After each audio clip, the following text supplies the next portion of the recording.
changing the world of work for women everywhere. We are Watermark. We're the only nonprofit women's leadership organization that spans all industries. We connect, develop, and advocate for the advancement of women in the workplace. The Watermark community includes senior executives, entrepreneurs, and emerging executives that support you not only at the top of your field, but also on your way up. The Silicon Valley Business Journal named Ching Woman of Influence last year, and I'm not the least bit surprised. She has been an active Watermark member since 2015. She is co-lead of our Women Like Us network.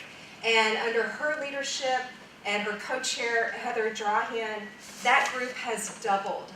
It's just off the charts. It's so much fun. Tina can tell you. Mary, thank you so much for that wonderful introduction. Good evening, everyone. I am Ching Valdezco, and I'm really glad to be here with all of you tonight. Excited to see so many familiar faces from Women Like Us, the Watermark Conference, and other Watermark events. As Mary said, I work with a communication skills consulting firm called ExecCom, where I help both women and men learn how to present, write, influence, and negotiate more effectively. We have a strong yet easy philosophy, which is that you are more effective communicator, leader, negotiator when you focus less on yourself and more on the other person. It's easy to say, but not so easy to do in practice, and that's some of what we will do as we go through this discussion tonight. Right? Well, thank you all very much for being here. We start with what you're looking at is a map of the world with markers in different locations where I have colleagues. I have peers at ExecCom who teach similar classes in New York, in Tokyo, in Shanghai, in a number of different locations. I put this up here to remind us that we work with people from many different backgrounds and perspectives, whether we're traveling, working with different countries, or even here in the Bay Area. So many of us in this room have moved here from Germany, from Singapore, from many different parts of the world. And if you keep cultural nuances in mind as you apply what you learned today, you'll be successful no matter where you go. Let's start with a question. What does negotiation mean to you? So when somebody says negotiation, what comes to mind? Arguing. Arguing? Yeah, that's the first thing often that we think about. Right? Getting what I want.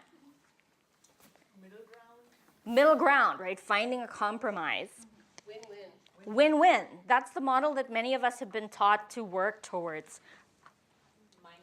Mind games? Sometimes that happens, right? I think discussing terms to get to an ultimate goal. Yeah, so discussing terms and maybe bargaining to be able to get to an ultimate goal. Right, between different parties. And it's not always just two parties. Sometimes it's more. Yeah, so bartering or bargaining. Bartering and bargaining. Competition. So there's so many different ways that we've all experienced negotiations. We've seen everything from the highly competitive, I want to win and get what I want, to a more collaborative model, something that's win-win, where we're focused more on the relationship and how we can keep working together. So there's many different forms that negotiation can take. Why negotiate? Why is it important to learn how to be an effective negotiator? Everybody wants to be heard. Everybody wants to be heard. We want to be heard, and our counterpart in that negotiation also wants to be heard. To get our own way. To get our own way. Many of us are here in business. Watermark is such a strong professional women's organization, and for us to be successful in our careers, we have goals, we have objectives, we have results that we need to deliver. How are we able to make that happen? To hear the other's perspective. Right, to hear the other's perspective. A negotiation isn't always just about us. The more we can learn about the other person, the more effective we are at getting the other person to share, then we can figure out how to give them what they need so that they can give us what we want. Right? To work effectively together moving forward? Yes, to work effectively together moving forward. Many of us don't often think of ourselves as being negotiators or being somebody whose job relies on negotiating, but the reality is we are all negotiating in every interaction that we have, right? Whether we know it, whether we like it or not, every interaction that we have is an opportunity to gain support for our recommendations, to keep building that relationship and keep moving things forward. Who in the room is in a sales or client-facing role? A lot of negotiations there, right? How many people are managing suppliers or working with vendors? Also negotiations. How many people manage a team, right? How much of that is negotiating? How many people have a boss to whom they need to provide some deliverables, right? That's pretty much all of us. Even when you run your own company, that just means everybody is your boss. And in all of those situations, we are negotiating. We are negotiating with the other person that we're working with, and we're looking for ways to find some common ground or some agreement with that person. So why negotiate? These skills are helpful not just in work, but also in life, right? So much of our negotiation happens outside the corporate world. They're with our family, with our kids, with our friends, with our loved ones. So these are skills you can use all the time, not just in a conference room, not just on a project team.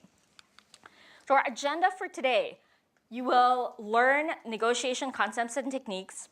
I'll dive a little bit deeper into 3 specific areas: how to plan and use currencies, what they are, how to probe to uncover information, learn more about the other person, and a few tips that you can use as you start to get into that bargaining process.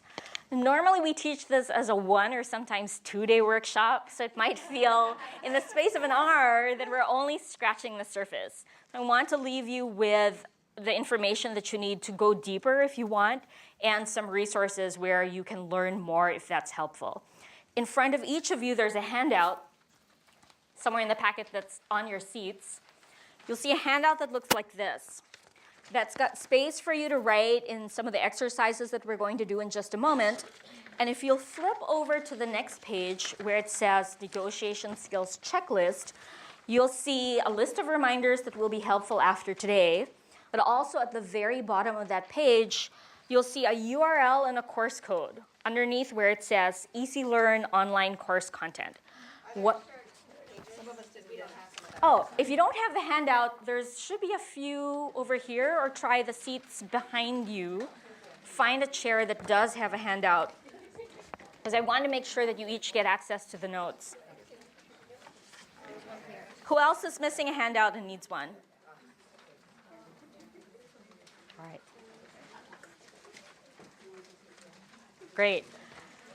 So see where it says Easy Learn Online Course Content. You'll see a URL and a course code. What that course code gives you access to is all the content that I'm going to share with you today, and the content that we share in the full day version of this class. So even though we're only here for an hour, I know for sure I won't be able to answer all of the questions in the space of between now and 7:30.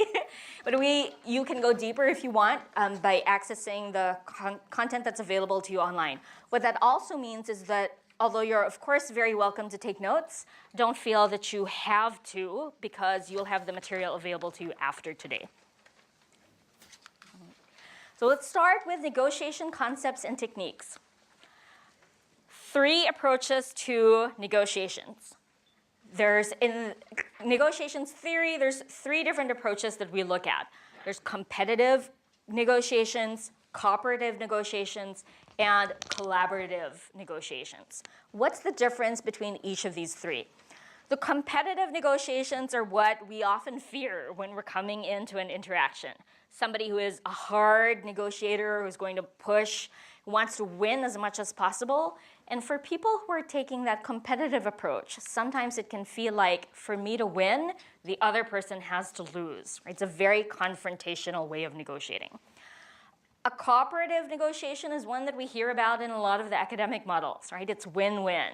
How do we come up with a solution or compromise that's fair for everyone? And while that's good, and in many cases it's a nice outcome, it's not always the best possible outcome. Compromise isn't always the best solution. Collaborative negotiation is going beyond win-win to find the best possible outcome for both parties. A friend of ours who is a former FBI hostage negotiator, you might have seen him at a Watermark event. His name is Chris Voss, and he has a great book called Never Split the Difference. He gives this example that illustrates the difference between the three approaches. Think about perhaps two sisters who are arguing about an orange. Right? A competitive negotiation is, I want the orange and I don't want you to have it. Right? I want as much of the orange as possible, and for me to win, I feel like I should get all of it, the entire thing. A cooperative negotiation might be the two sisters deciding to split the orange in half, and each sister gets one half of the orange. That seems pretty fair, right? We each get some of what we want, and we each give up something of what we want so that the other person gets something too. The collaborative negotiation's going a little bit further than that. In a collaborative negotiation, we're negotiating from interests rather than positions. And it helps to have a good understanding of not just what the other person wants, but why it's important to them. So imagine in this situation, maybe those two sisters having a conversation, or maybe their mother brokering a discussion to understand, why do you want the orange? What do you want to do with it? You might find that one sister wants the outside of the orange peel to make chocolate-covered candied orange peel, which is really great. So I would totally understand wanting the orange for that reason. So maybe one sister wants the orange peel so that she can make candy. And perhaps the other sister wants the inside of the orange so that she can make juice. In this scenario, having that understanding, it's possible for both of the sisters to get exactly what they want. And in this case, there isn't a compromise that means giving up part of what you're looking for. And you can both get the best possible outcome.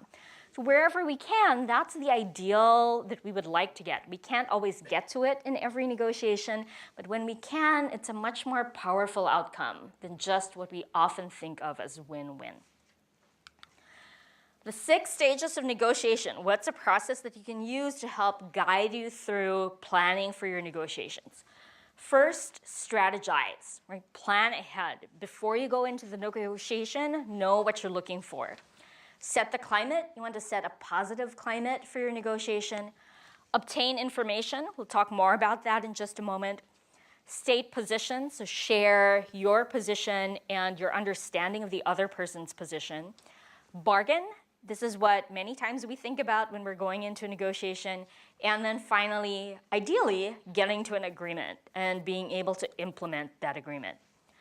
Out of these 6 stages, which stage do you think is the most important in a successful negotiation? So number 3, obtain information. Number 2, set the climate. Number 1, strategize. It's helpful to know what you want. So all of these stages are important, but the one that can make the biggest difference is stage 3, obtaining information. This is the stage that has the potential to change the entire tone and the entire outcome of the negotiation that you're in. We'll start with stage 1, strategize. What do you do before you go into your negotiation? You start by strategizing price or also terms. Know that not every negotiation comes down to money, even though it might seem like that's what the negotiation is about. You start by thinking about what you want, what the other person wants, and also your walkaway position. If you've read the classics from Harvard, this is your best alternative to a negotiated agreement, or BATNA. If you know what your walkaway position is, you can't be pressured into accepting a bad deal. And sometimes a bad deal is actually worse than not having a deal at all. Another great example that Chris Voss used in his Watermark talk was about a husband and a wife, maybe talking about the husband getting ready to go out for the evening. He's wearing black shoes, and the wife feels that he would maybe look better wearing brown shoes. What does a compromise look like in that situation?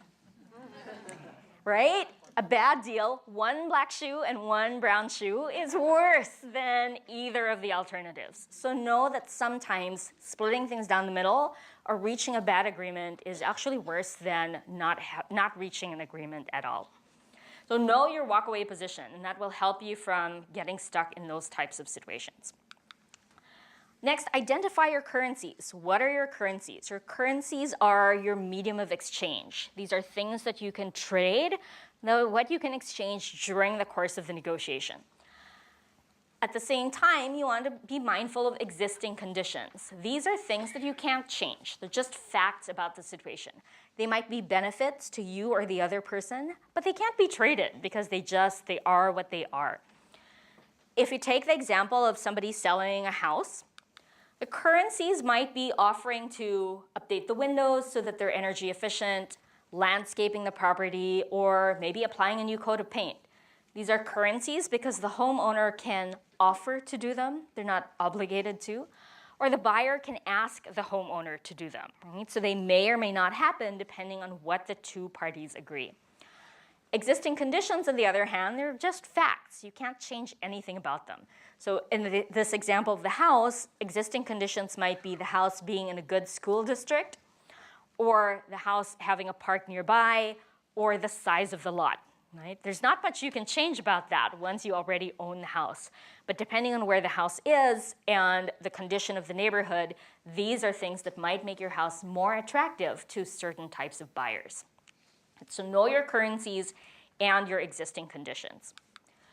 Plan your currencies. So the more currencies you have on your list, the more flexibility you have in coming to an agreement or finding an agreement that works well for both you and the other party.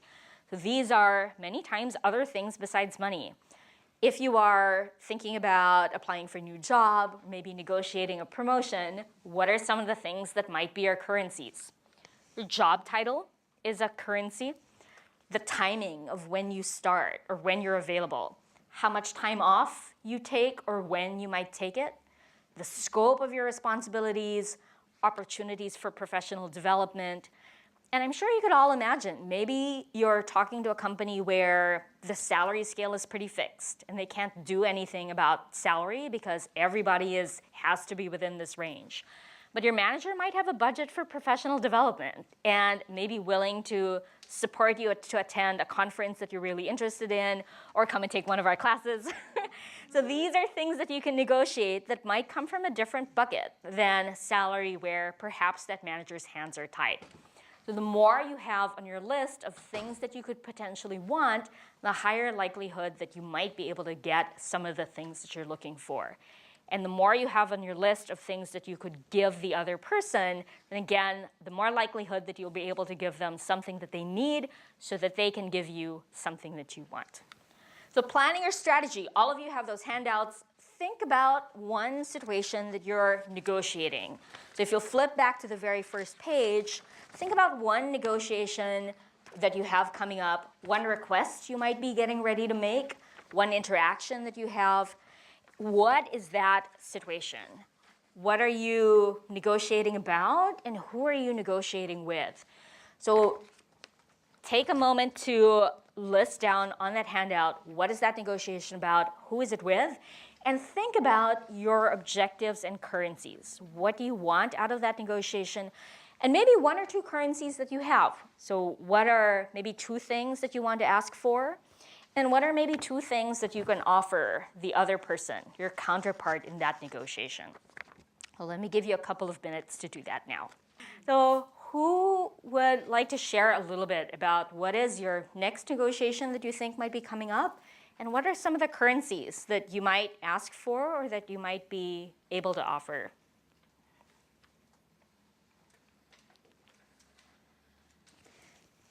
Yes. Hi, my name is Parul, and my negotiation, I think, is very common with most of us, a salary increase. So I have the talk coming up in next 2 months. So what do I want to ask for? I want to ask for a salary bump to my immediate manager. And what can I offer? So I work for a technology consulting company, Slalom. It's right here on Spear Street. consultant. I've gotten always awesome feedback from my clients. I'm very actively involved in Slalom's culture. I'm part of Women's Leadership Network, and I attended Watermark conference for them, so I'm a great ambassador of Slalom. I also mentor a lot of young consultants, so those are my currencies that I'm offering right now. Right. So great, very relatable scenario. All of us are either in that situation or have been in that situation or will be soon, right? Negotiating a salary increase. And when you're negotiating a salary increase, some of the currencies that you might have, definitely you are asking for the salary bump, but you might also be flexible on, do you want a title change along with that or level change? How soon do you need it to happen? And what are you willing to give in return? So you might be taking on some additional responsibilities, whether it's for coaching or leading others, or responsibilities leading or delivering on a project. So there's many different ways that you can approach that conversation. It's not just about, here's my number, what's yours? And the right time to have that conversation is another thing that you might consider as you're planning your strategy. If you are negotiating a promotion or a salary increase, when is the right time to have that discussion? Right after you've done something fabulous. Right after you've done something fabulous, that's always helpful, right? When they're creating the new budget. So being mindful about how your company works and knowing the process can help you think about when is the right opportunity. Normally, during the performance review season is too late to have that discussion. And you certainly want to have that discussion right after you've done something fabulous, but you also want to have the discussion before you go off and do that fabulous thing. Because then you can start to position, okay, if I deliver, right, on these goals, if I do X, if I do Y, what impact might this have on our promotion planning? You want to make sure that the currencies that you're offering are the ones that the other person cares about.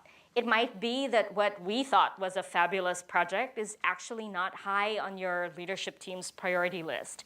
So it's helpful to know that beforehand. Thanks for sharing that example. So that leads us into stage 2 of negotiation, is setting the climate. Once you know what you want and what you're looking for, what you could potentially offer, what can you do to set a positive climate as you go into that conversation or that discussion? So set the climate. You want to, if you're aiming for a collaborative or cooperative negotiation, you want to establish that cooperative atmosphere right up front. You'd like to be conversational, positive, relational, energetic. We reflect a lot of what we perceive from other people. So if you go into that conversation and you're tense, you're nervous, you're uncomfortable, your manager or your counterpart will pick up on that. Even if they don't sense it consciously, they'll sense that you're uncomfortable and it will make them uncomfortable working with you. So the best thing that you can do for yourself is to come in relaxed with a positive mindset. Sean Acor spoke at the Watermark conference. He's been doing a lot of research on happiness, and one of the studies has shown that our minds can work up to 31% more effectively when we are in a positive frame of mind. So it helps you to be in a positive frame of mind as you go into your negotiation, and it helps put the other person in a positive frame of mind as well. And both in our presentation skills classes, influencing and negotiations, we do a lot of work on body language and showing you.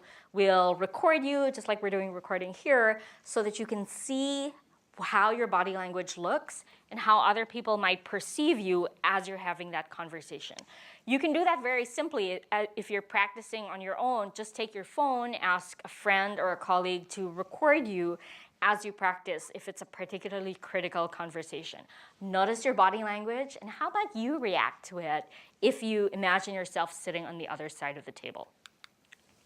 So stage 3 of negotiations is what we talked about, the most important stage, obtaining information. Chris Voss also said negotiation is an information gathering process, right? All throughout the negotiation, really at every part of it and as you get ready for your negotiation. What are some of the things that you can do to be more effective at obtaining information? Probe to uncover issues.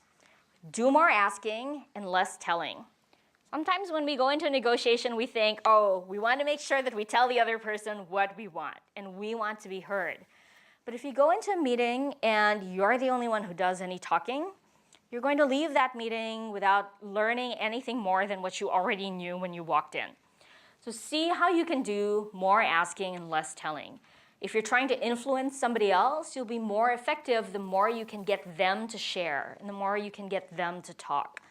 So if I'm trying to influence somebody or if I'm coaching somebody in influencing skills, I might suggest to aim for 80% them talking and you listening, and 20% of the time you talking and sharing information.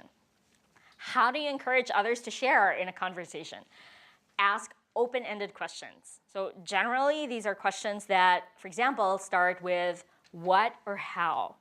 They're open-ended because you can't answer them with a simple yes or no, right? They're not did you, will you, could you, should we, right? If you say what or how, it forces the other person to engage more deeply with that question. Why isn't on the list? It can be a good question to ask sometimes. The thing about why is sometimes we can feel a little bit defensive when we get asked the why question.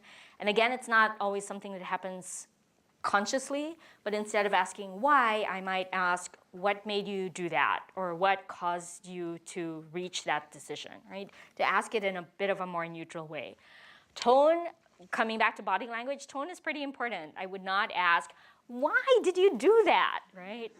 What does that say to the other person? It says, I'm already judging you, right, before you've even had the chance to speak. Another way to uncover issues and to learn more about what the other person wants is to confirm what you've just heard. So you might say things like, it sounds like, or if I understand correctly, and then repeat what you just heard. Let the other person confirm. And in many cases, they might add more information, they might clarify, and it's important for you to discover if you've perhaps misunderstood something or misinterpreted something that they said. Some people aren't very open to answering direct questions. They're uncomfortable. We talk about different types of negotiation styles. Some people's communication styles, they're reluctant to answer a direct question. And in that case, just confirming and playing back what you feel you've heard or what you've sensed gives them a less threatening avenue for sharing that information with you. So examples of open questions.